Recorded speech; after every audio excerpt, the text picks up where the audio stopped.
Summer holidays வந்தாச்சு, நம்ம GT Holidays வந்தாச்சு. GT Holidays, South India's #1 travel brand.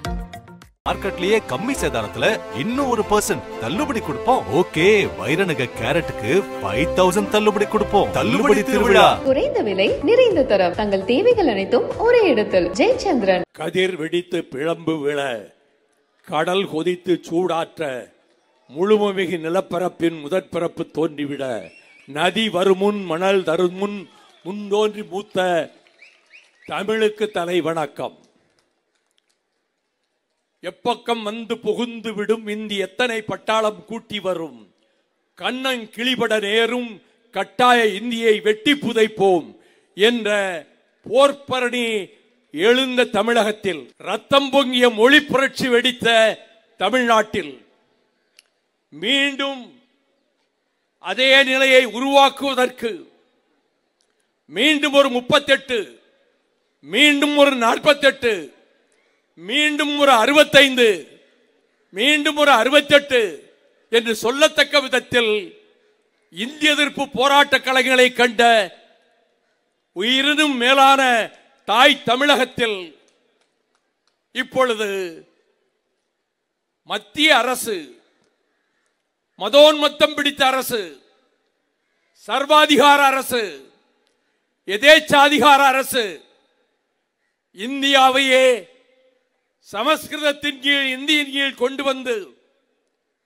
இஸ்லாமியர்களை, கிறிஸ்தவர்களை எல்லாம் நாட்டை விட்டு வெளியேற்றி விடலாம் என்ற மனப்பால் குடித்துக் கொண்டிருக்கின்ற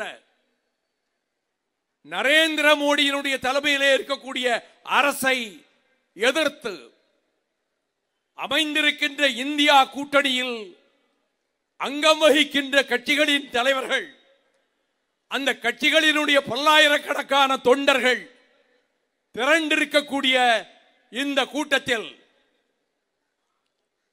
வந்து உரையாற்ற இருக்கின்ற தமிழகத்தினுடைய துணை முதல்வர், இளைஞரணி செயலாளர், ஆருயிர் சகோதரர் உதயநிதி ஸ்டாலின் அவர்களே, நாடாளுமன்றத்தில் திராவிட முன்னேற்ற கழக குழுவின் தலைவரான என் ஆருயிர் சகோதரர் TR பாலு அவர்களே, ஒரு நிகழ்ச்சியை நடத்துவதென்றால் அதை இன்னாரிடம்தான் ஒப்படைக்க வேண்டும் என்று திமுக முடிவெடுக்கிற போதெல்லாம் சேகர் பாபுதான் அதற்கு பொருத்தமானவர் என்று அவரிடத்திலே இந்த பொறுப்பை தந்திருக்கின்ற வேளையில், தமிழகத்தினுடைய தலைநகரிலே இருந்து வெடித்து கிளம்புகின்ற இந்த புரட்சி கீதத்திற்கு உடன் வந்திருக்கக்கூடிய பல்லாயிரக்கணக்கான திராவிட முன்னேற்ற கழக தோழர்களே,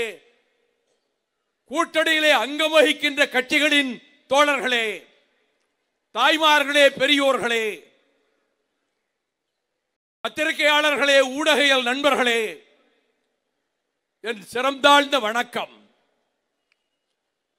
100 ஆண்டு கால போராட்ட வரலாறு தான் இந்திய எதிர்ப்பு வரலாறு. இந்த நாள் தமிழர்களின் வரலாற்றிலே முக்கியமான நாள். சிந்தனை சிற்பி சிங்காரவேலர் பிறந்த நாள்.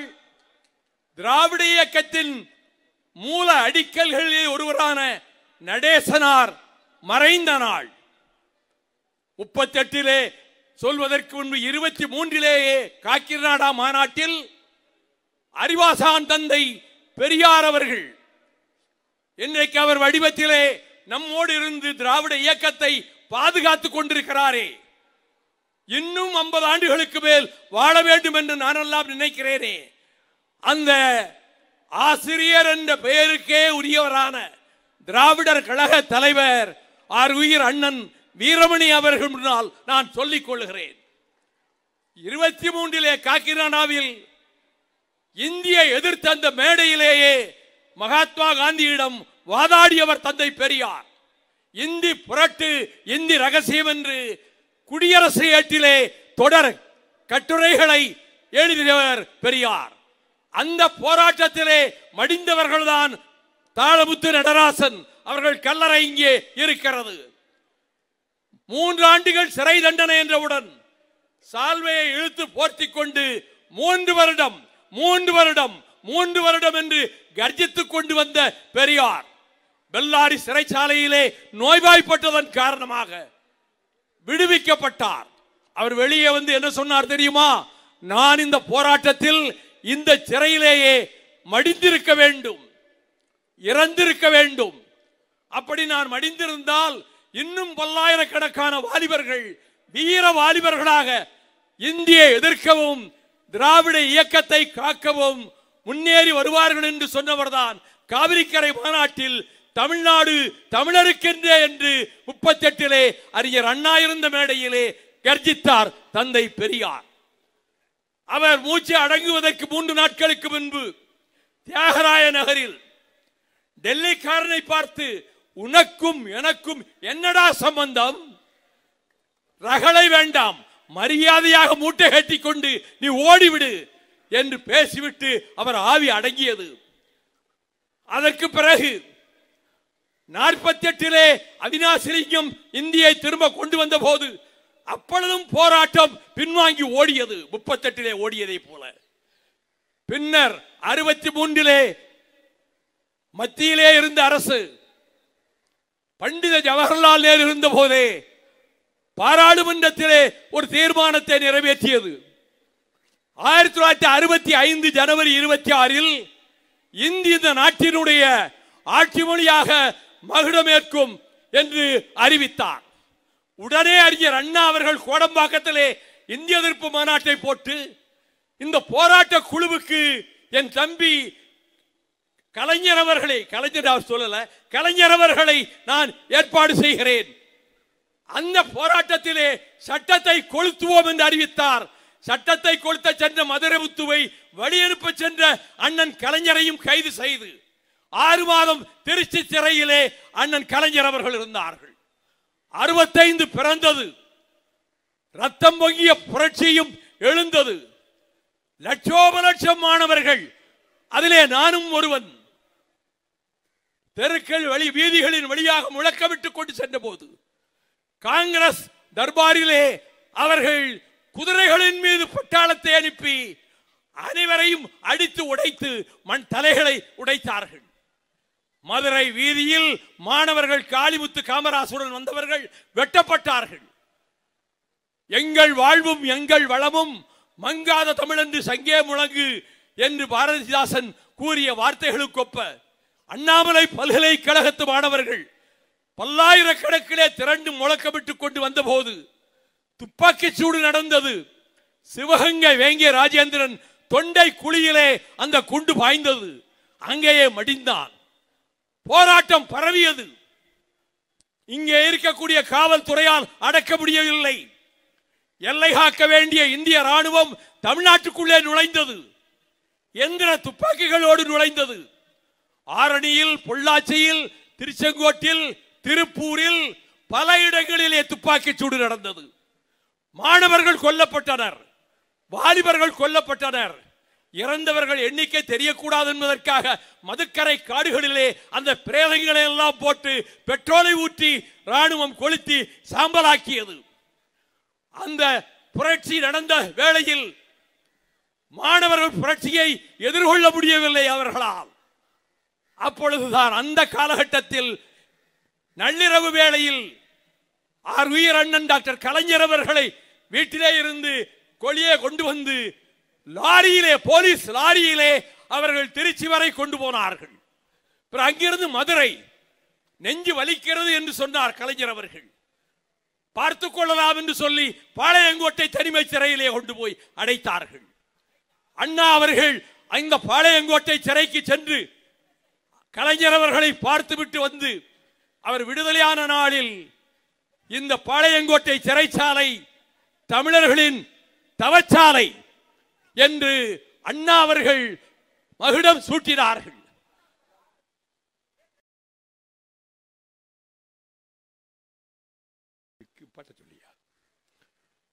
அறுபத்தேழு வந்தது. 11 லட்சம் சைதாப்பேட்டையிலே போட்டியிடும் என்று அண்ணா விருகம்பாக்கம் மாநாட்டிலே அறிவித்தார். திராவிட முன்னேற்ற கழக ஆட்சி அண்ணாவின் தலைமையிலே மலர்ந்தது. அண்ணா அவர்கள் புற்றுநோயால் பாதிக்கப்பட்டு மரண வளையத்துக்குள்ளே சிக்கியிருந்த வேளையில் தமிழ்நாடு பெயர் சூட்டு விழா இன்றைய கலைவாணர் அரங்கத்திலே நடைபெற்றது. பல்லாயிரக்கணக்கான மக்கள் அரங்கத்துக்கு வெளியிலும். அண்ணா அவர்கள் புற்றுநோய் சிகிச்சைக்கு பிறகு பேசுகிற முதல் பேச்சு. அவர் பேசும்போது சொன்னார், அவர் தம்பிகளே என்றவுடன் அனைவரும் கண்ணீர் விட்டு கதறினார்கள். இந்த கூட்டத்துக்கு போகக்கூடாது என்று மருத்துவர்கள் சொன்னார்கள், உடல் பாதித்து விடும் என்று.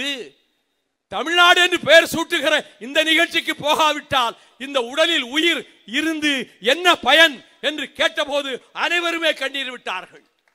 அப்பொழுதுதான் பேசினார், நான் 3 காரியங்களை சாதனைகளாக திராவிட இயக்கத்துக்கு செய்திருக்கிறேன். அதை யாராலும் மாற்ற முடியாது, இனி எந்த ஆட்சி வந்தாலும் மாற்ற முடியாது. ஒன்று, இந்த மண்ணுக்கு தமிழ்நாடு என்று பெயர் சூட்டி இருக்கிறேன், யார் வந்தாலும் அதை மாற்ற முடியாது. இன்னொன்று, சுயமரியாதை திருமணத்தை சட்ட வடிவமாக்கி இருக்கிறேன், அதை யாரும் மாற்ற முடியாது. மூன்றாவது, மிக முக்கியமானது, இந்த மண்ணில் இந்திக்கு இடமில்லை, தமிழும் ஆங்கிலமும் தான் என்று தீர்மானம் போட்டிருக்கிறேன், இதையும் மாற்ற முடியாது. அண்ணா அவர்களே, கல்லறையிலே இருக்கிற அண்ணா அவர்களே, உங்கள் அருகிலே துயில் கொண்டிருக்கக்கூடிய கலைஞர் அவர்களே, எவர் வந்தாலும் மாற்ற முடியாது என்று நீங்கள் சொல்லிவிட்டு போனீர்கள். மாற்றுவதற்கான முயற்சியிலேதான் நரேந்திர மோடி அரசு ஈடுபட்டிருக்கின்றது, இந்தியை திணிப்போம் என்று. அதனால் தான் தமிழ்நாட்டுக்கு ஏன் நிதி தரவில்லை என்று கேட்கிற பொழுது அவர்கள் பொது கல்வி திட்டத்தை தமிழ்நாடு ஏற்றுக்கொண்டால் தான் தமிழ்நாட்டுக்கு நிதி கொடுப்போம். யார் சொல்லுவது? மத்திய அமைச்சர் சொல்லுகிறார். எந்த காரணத்தை முன்னிட்டும் நிதி தரப்பட மாட்டாது. பின்னர் தமிழகத்திலே இருந்து எழுச்சியை கண்டு நான் அந்த அர்த்தத்திலே சொல்லவில்லை என்கிறார். தர்மேந்திர பிரதானே, எந்த அர்த்தத்திலே சொன்னாய்? உனக்கு தெரியுமா தமிழகத்திலே நடைபெற்ற மொழி புரட்சியை பற்றி? மறைமலை அடிகளும் தமிழ் அறிஞர்களும் பெரியார் அண்ணா தலைமையிலே தமிழகம் பொங்கி எழுந்ததும் புரட்சி வெடித்ததும் உனக்கு தெரியாது. அவர்களினுடைய ஆவி இங்கேதான் உலவிக் கொண்டிருக்கிறது. அந்த ஆவியின் பெயரால் நான் அரைகூவி அழைக்கிறேன். தாளமுத்து நடராசருடைய ஆவி இங்குதான் உலவுகிறது. சிவலிங்கம் சின்னசாமி, அரங்கநாதன் ஆசிரியர் வீரப்பன், விராலிமலை சண்முகம், சத்தியமங்கலமுத்து கீரமங்கலமுத்து, பீளமேடு தண்டபாணி, மாயவரம் சாரங்கபாணி, இவர்கள் தங்கள் மேரியிலே பெட்ரோலை ஊற்றிக்கொண்டு நெருப்பு வைத்துக் கொண்டு ஒரு மொழிக்காக தீக்குளித்த வரலாறு உலகிலே எங்கும் கிடையாது. வியட்நாமிலே புத்த பிட்சுக்கள் மதத்துக்காக தீக்குளித்தார்கள். அப்படி தீக்குளித்து இந்தியாவையே உலுக்கி அமெரிக்க நாட்டு பத்திரிகைகளிலே எல்லாம், வாஷிங்டன் போஸ்டிலே, நியூயார்க் டைம்ஸிலே தமிழகத்தினுடைய இந்த வீரஞ்செறிந்த போராட்டத்தை தீக்குளித்து படிந்தார்களே, அவர்கள் புகைப்படங்களோடு வெளியிட்டார்கள். அவர்கள் ஆவியும் இங்குதான் உலவுகிறது. அவருடைய வாரிசுகள் தான் நீங்கள் இளைஞர்கள். 30 வயதுக்கு கீழே உள்ள இளைஞர்கள் எல்லாம் அவர்களுடைய வாரிசுகள் தான். நீங்கள் முன்னை விட வீறு கொண்ட வாலிபர்களாக, வீரம் நிறைந்தவர்களாக இந்த தமிழகத்தை காக்க புறப்படுவீர்கள் என்பதற்காகத்தான் ஒரு எச்சரிக்கை மணி அடிப்பதற்கு பொற்கால ஆட்சி என்று இந்தியாவும் மற்ற நாடுகளும் போற்றுகிற திராவிட மாடல் ஆட்சியை நடத்தி கொண்டிருக்கக்கூடிய ஆர்வீர் சகோதரர் தளபதி முத்துவேல் கருணாநிதி ஸ்டாலின் அவர்கள் தலைமையில் தமிழகத்திலே ஒரு புதிய எழுச்சி ஏற்பட்டிருப்பதும், நிதி கொடுக்க முடியாது என்று சொன்னார்களே, சமக்ரா சிக்ஷா அபியான் என்கின்ற பொதுக்கல்வி திட்டத்துக்கு எவ்வளவு வர வேண்டும்?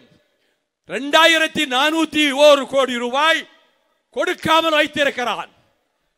மகாத்மா காந்தி ஊரக வேலை வாய்ப்பு திட்டம் 100 நாள் வேலை, அதில் 2118 கோடி ரூபாயை கொடுக்காமல் வைத்திருக்கிறான். சாலை துறைக்கும் பணம் இல்லை, எந்த துறைக்கும் தமிழகத்துக்கு பணம் இல்லை என்று சொல்ல நீ யார்? சர்வாதிகாரியா? சர்வாதிகாரிகளினுடைய சாம்பல் மேடாகத்தான் டெல்லி பட்டணம் வாய்த்திருக்கிறது என்று சொல்வேன். நீ எதை அடிப்படையிலே இந்த பணத்தை கொடுக்க முடியாது என்று சொல்கிறாய்? தமிழகத்துக்கு நிதி கொடுக்க முடியாது என்று. அவர்கள் நோக்கத்தை எங்கே முன்பு பேசிய ஒருவர் சுட்டிக்காட்டினார். பிரயாக் நகர் என்று சொல்லப்படுகிற அலகாபாத்திலே 3 மாதத்துக்கு முன்னால் ஒரு மாநாடு நடந்தது.